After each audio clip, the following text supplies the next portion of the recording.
E uma das coisas que a gente mais escuta, então, é que os europeus só queriam explorar, explorar, explorar. Tudo bem, queriam explorar e exploraram, não há nenhuma dúvida.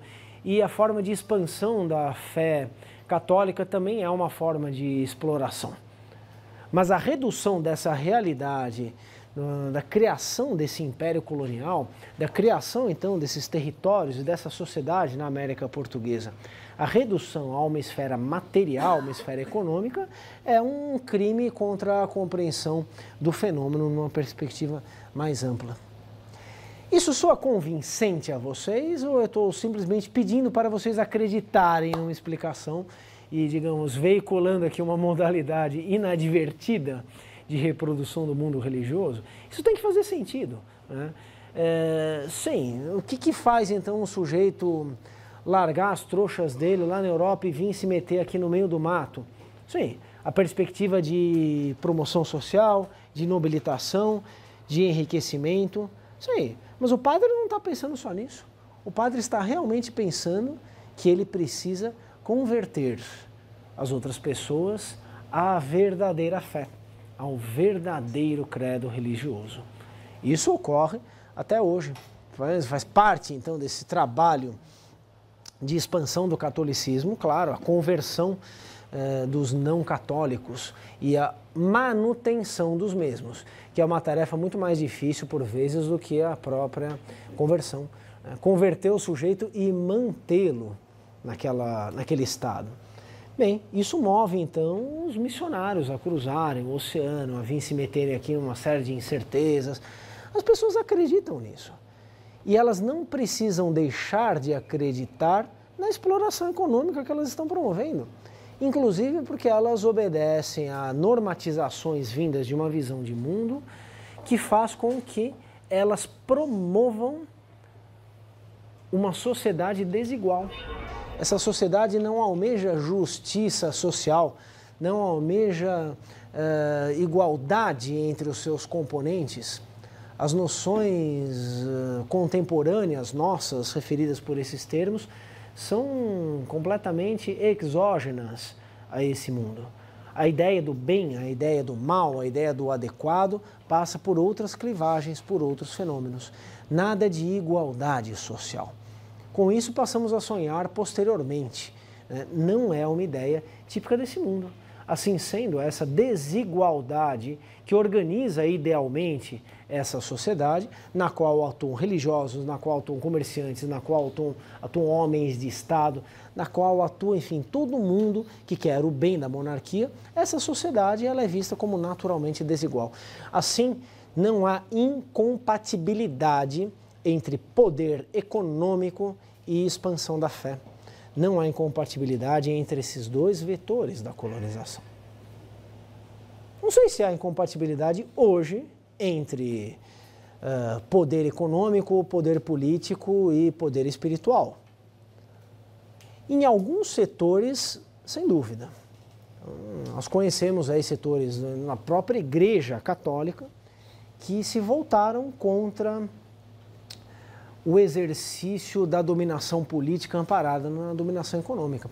Só que foram setores excluídos, né, do jogo, da expansão hegemônica do catolicismo.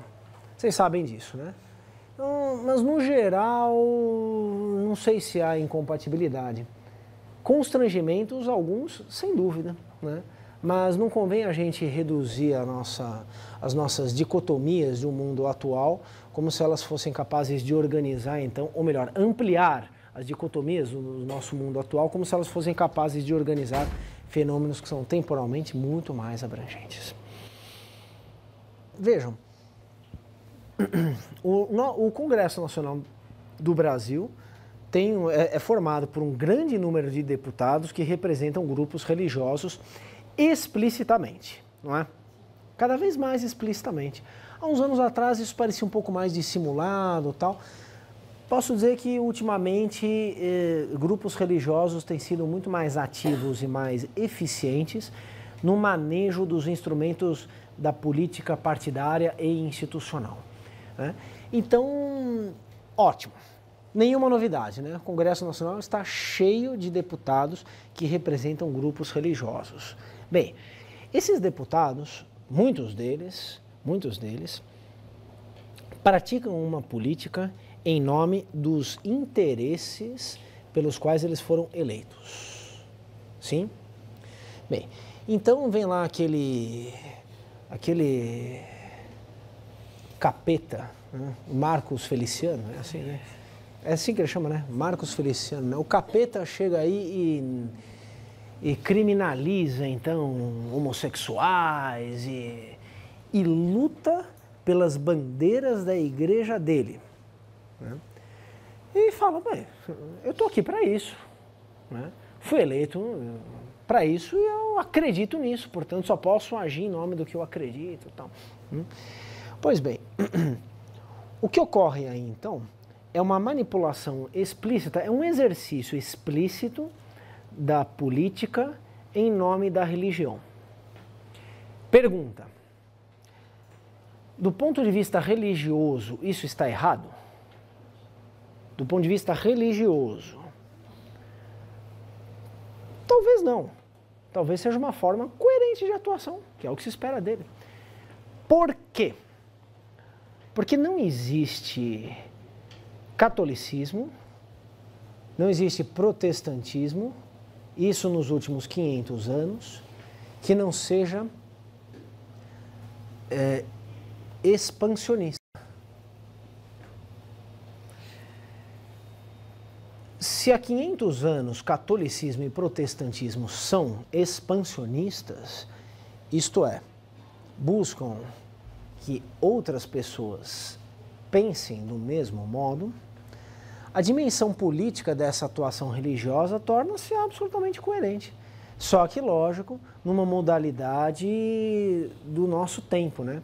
Porque não existia Congresso Nacional em 1549. Do ponto de vista político, isso pode ser um problema. Do ponto de vista religioso, não, se nós entendermos essa religião como sendo necessariamente uma religião política. Mas não necessariamente a política precisa ser religiosa. Assim, alguém pode preferir que o Congresso Nacional, assim como os três poderes, sejam poderes laicos, não contrários à religião. Podem até imaginar que deva ser contrário à religião. Isso ocorreu já ao longo da história em vários regimes.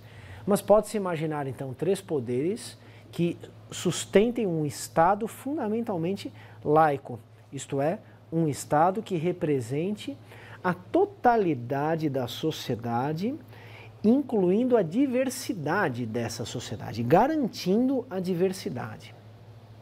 Então, colocadas as coisas assim, nós temos a possibilidade, então, de nos questionarmos acerca da possibilidade de que o exercício da política em nome da religião fosse de outra forma.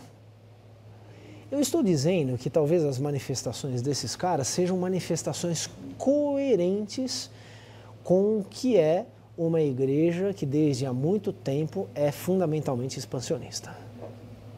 Não estou dizendo que isso seja bom, claro, né? Tá claro isso, né, pessoal? Eu estou tentando entender o que é isso. Porque, repito, né, as nossas crenças ou descrenças individuais são individuais nossas. E só podem ser pensadas individualmente porque nós vivemos numa sociedade de indivíduos, que não é essa sociedade do século XVI. Para todos os efeitos, no entanto, nos ajuda muito, então, entender historicamente o que é a atuação religiosa como uma atuação política. Com isso, nos surpreenderemos menos com as atuações políticas desses grupos religiosos. Entenderemos melhor, o que não significa aceitar esse tipo de manifestação, mas sim entender. A Bíblia contém um pouco de tudo. Se você quiser fazer uma leitura livre, que não seja uma leitura, claro, de crítica histórica, de exegese, você pode encontrar tudo lá. Você pode encontrar a apologia da liberdade, a apologia da dominação, você pode encontrar a defesa do amor, você pode encontrar o fomento ao ódio. Tem de tudo. Depende de como você lê aquilo lá. Como tudo que está escrito lá supostamente é sagrado, como ocorre com todos os textos aos quais se atribui esse caráter, todas as grandes religiões têm lá os seus textos sagrados, né? Alguns são mais interpretáveis, outros são menos.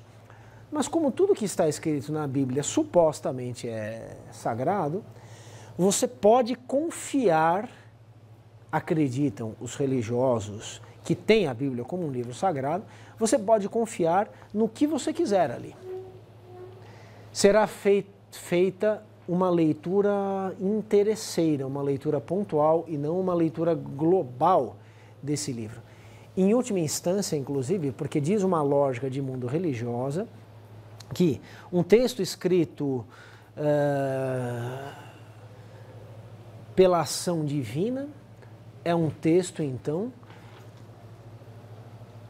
que tem a sua sabedoria intrínseca. Porque esse Deus da Bíblia, alguns falam nos deuses da Bíblia, né, do Antigo Testamento, do Novo Testamento, não vou entrar nesse mérito, são oniscientes, são onipotentes, além de onipresentes. Então não tem certo ou errado lá. Tudo é necessariamente certo, porque não existe uma dualidade entre certo e errado, porque os desígnios de Deus não podem ser contestados. Isso é uma lógica religiosa de mundo, né? Não adianta então você pegar uma incongruência de um texto sagrado que não admite uma interpretação dos seus fundamentos, uma interpretação que coloque em xeque o básico que está lá. Admite interpretação dessas, que todo mundo faz por aí, tal. Não, isso aqui quer dizer isso, isso quer dizer aquilo, tal. Mas o fundamento não pode ser interpretado.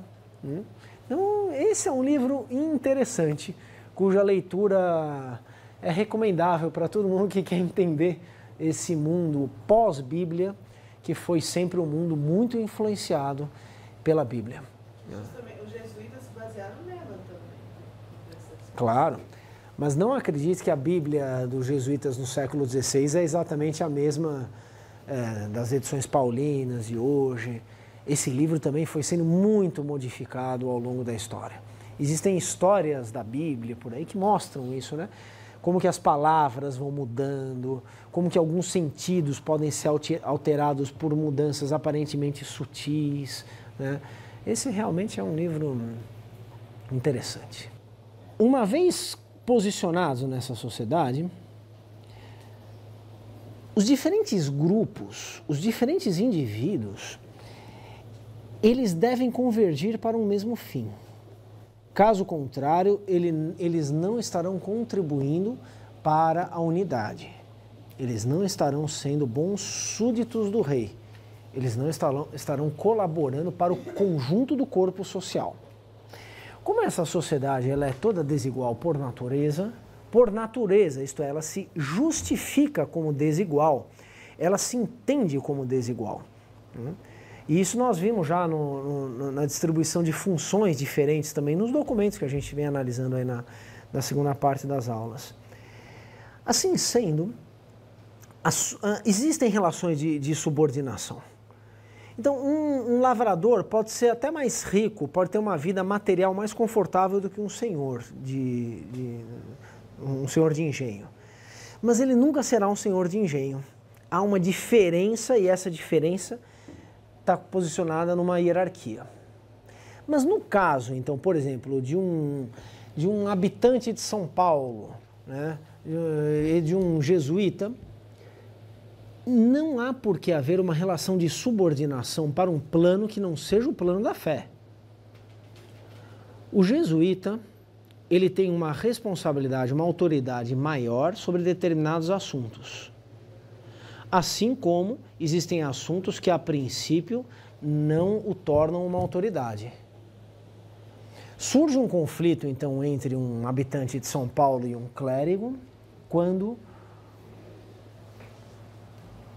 esse habitante de São Paulo julga que o clérigo está extrapolando a sua autoridade. os seus deveres. Ou quando o clérigo avalia que o habitante de São Paulo não está observando o que se espera dele em termos daquilo que ele, clérigo, é capaz de julgar. A conduta moral religiosa. Aí há conflituosidade. Essa sociedade que nós estamos aqui caracterizando ao longo do curso, né? Vejam que desde o início nós estamos aí dando elementos para chegar num ponto e falar, pronto, aqui temos então uma sociedade com tais características. Essa sociedade está se formando aqui ao longo das nossas aulas. Essa sociedade, ela tem os seus dispositivos de estabilidade. Ela se reproduz de maneira bastante eficaz, uma vez que os seus componentes básicos tenham sido dados. Mas ela é uma sociedade permeada de conflitos.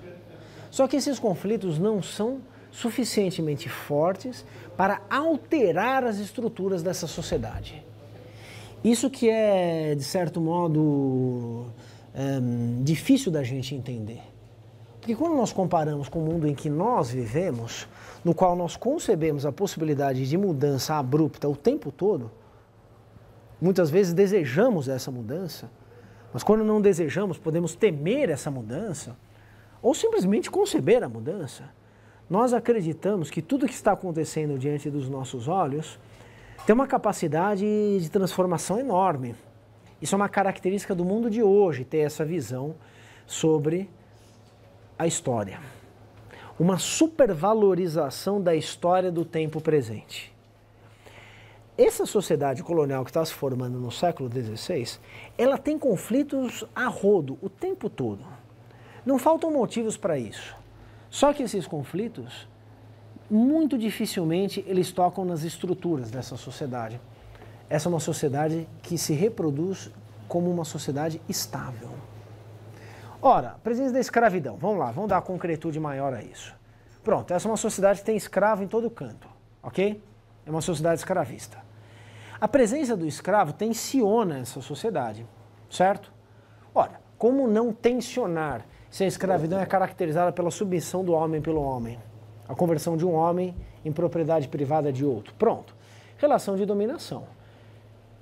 Necessariamente, então, o escravismo tensiona a sociedade. Tem fuga de escravo, tem rebelião de escravo, tem violência o tempo todo, cotidianamente. Ninguém gosta de apanhar, ninguém gosta de levar chicotada. Essas coisas são contestadas. E essa sociedade, então, ela tem os seus mecanismos de controle disso. Né? Esse controle se mostra eficiente na medida em que todo mundo ali está pensando mais ou menos do mesmo jeito. Ou seja, já naturalizou a existência da escravidão. O que não significa eliminar os conflitos decorrentes da escravidão. Mas todo mundo ali aceita de algum modo a existência da escravidão. E vive de acordo com isso. Repito, isso não limpa essa sociedade dos conflitos que são advindos da escravidão. Então nós temos aí uma contradição. É uma sociedade cheia de conflitos, mas é uma sociedade ao mesmo tempo estável. Outro dispositivo, ideologia escravista. Ideologia escravista surge como uma forma de justificativa pública da condição do escravo. Aí os padres desempenham um papel importantíssimo. Talvez o maior ideólogo do ponto de vista teológico da escravidão, Antônio Vieira, jesuíta, que era um grande jesuíta do século XVII, que era um grande político do século XVII. Então vocês leem lá os discursos do Vieira, o Vieira tenta convencer os escravos de que eles têm que ser escravos mesmo. Por quê? Porque com isso eles estão reproduzindo o martírio de Cristo, com isso, com o seu trabalho duro, eles estão purgando os pecados, porque trabalhando nas caldeiras do engenho, no fabrico do açúcar, eles estão purgando a sua alma, assim como os condenados fazem quando vão para o inferno, e assim, enfim, que eles se purificam. O Vieira falava essas coisas. Para nós isso soa um absurdo, né? A gente pode ficar de cabelos em pé, não, mas como assim? Sim, ideologia escravista. perfeitamente alocada na atuação da igreja. Sim? Essa ideologia, então, amortiza esses conflitos decorrentes da existência da escravidão. Como separar, então, aí religião e política? Pronto, devia ter dado esse exemplo já como um componente da própria aula, né? Acho que isso articula perfeitamente as duas coisas, né? Um sujeito vai lá, faz um discurso e tenta convencer as pessoas de que aquilo é natural. E é muito provável que convença, mas ele precisa falar disso o tempo todo. Não é que ele diz uma vez só e todo mundo, não. As pessoas se esquecem disso. Se esquecem de que, não, que elas precisam purgar os pecados delas, tal. As pessoas se esquecem, o dia a dia vai adquirindo outra conotação, os conflitos vão surgindo, as tensões vão se multiplicando, mas aí vem lá outra missa de domingo, vem outro discurso e lembra aquela sociedade que todos devem convergir para o mesmo fim, que Cristo sofreu por todos, que é dever de todo mundo, então, colaborar, trabalhar para o engrandecimento da monarquia e assim a coisa segue. Oi. Qual a função das missões nesse contexto? Claro. As missões, elas são grandes reduções, são grandes espaços nos quais nativos são reunidos para serem convertidos numa modalidade que se acredita muitas vezes mais eficaz do que se for aplicada em centros urbanos, em condições ordinárias. São grandes lugares, então, onde os missionários podem trabalhar a médio e a longo prazo. Então, reúnem-se esses nativos que passam a viver nesses espaços. Ali eles recebem a doutrina, ali eles trabalham, ali eles convivem, então, com essa assistência dos clérigos e, com isso, acredita-se, eles serão melhor convertidos. Essa é a função das missões. Claro, ao mesmo tempo, as missões exploram o trabalho dos nativos, as missões defendem o território, as missões contribuem, então, para o empreendimento colonial. As missões são desejadas como modalidade de colonização. Não fica restrito àqueles pontos que você falou, litorâneos.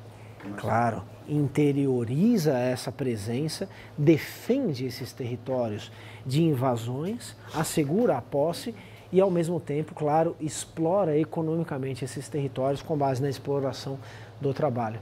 Tudo isso continua sendo coerente. Agora, nem todo habitante de São Paulo, por exemplo, precisa aceitar isso, né?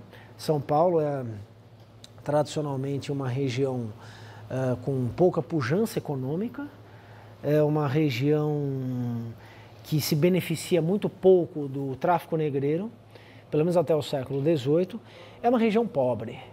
Sendo uma região pobre, os seus habitantes, que não querem, enfim, criar um mundo novo, mas querem, claro, reproduzir as formas normais de existência que existem em outras partes, querem escravos.